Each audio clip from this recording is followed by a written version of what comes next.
Hay fotografías que dicen mucho más que 100 tratados de geopolítica. Durante la presentación de Magnifica Humanitas, la primera encíclica de León XIV dedicada a la inteligencia artificial, una imagen llamó la atención particularmente de quienes siguen los movimientos de poder detrás de la revolución tecnológica. Entre diplomáticos, académicos y representantes de la Iglesia se encontraba un alto directivo de Anthropic, la empresa que es responsable de Claude. La pregunta no es menor: ¿por qué Anthropic? ¿Por qué no OpenAI? ¿Por qué no Meta o Google? La respuesta ayuda a entender por qué esta encíclica es mucho más que un documento. Porque lo que ocurrió en Roma no fue únicamente una conversación de tecnología, fue una conversación de poder. Y esa fotografía permite ver al menos dos discusiones distintas que empiezan a definir el futuro de la inteligencia artificial. La primera tiene que ver con la ética. La explicación más evidente de la presencia de Anthropic tiene que ver con la dimensión política y moral de la inteligencia artificial. Anthropic nació precisamente de una ruptura dentro de OpenAI. Sus fundadores abandonaron la organización preocupadísimos por la velocidad con la que avanzaba el desarrollo de los modelos cada vez más poderosos y por la dificultad de establecer límites claros cuando los intereses comerciales, políticos y militares entran en juego. Por eso resulta difícil ignorar la sintonía entre la compañía y algunos de los planteamientos centrales de Magnifica Humanitas. La encíclica cuestiona de forma directa la idea en que algunas cuantas empresas definen los marcos éticos que terminarán incorporándose a sistemas utilizados por millones de personas. Lo expresa con una claridad poco habitual. No serviría de nada una IA más moral si esta moral es decidida por unos pocos. La frase parece filosófica, pero en realidad es profundamente política, porque detrás de la discusión sobre los algoritmos se esconde una pregunta mucho más incómoda.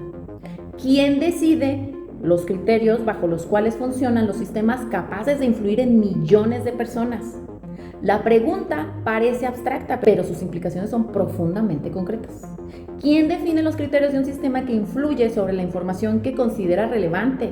¿Qué riesgos toleran? ¿Qué comportamientos se premian?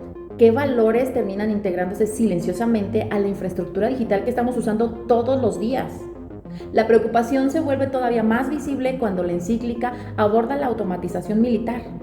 León XIV sostiene que ninguna máquina debería asumir decisiones irreversibles sobre la vida humana y afirma que no existe algoritmo capaz de volver moralmente aceptable la guerra.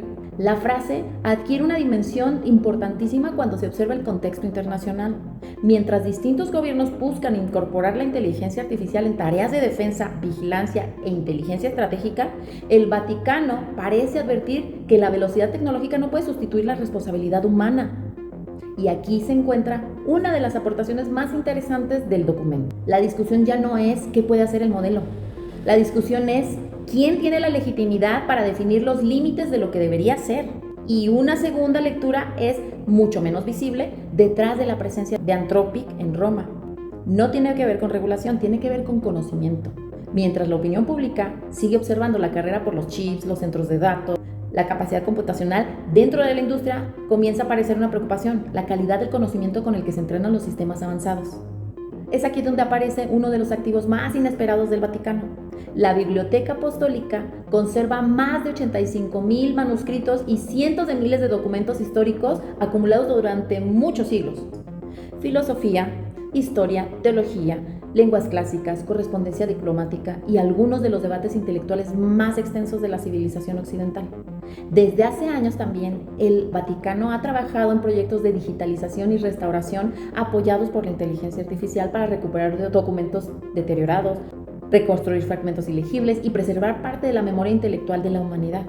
A primera vista parece solamente patrimonio cultural, pero en la industria cada vez más preocupada por la degradación de los datos sintéticos y los riesgos asociados al fenómeno conocido como Model Collapse, estos repositorios comienzan a adquirir un valor completamente distinto, no solo por la cantidad de información que contiene, sino por algo mucho más difícil de replicar: siglos de contradicción, debate, evolución histórica, evolución filosófica, ambigüedad, matices y capas de interpretación humana.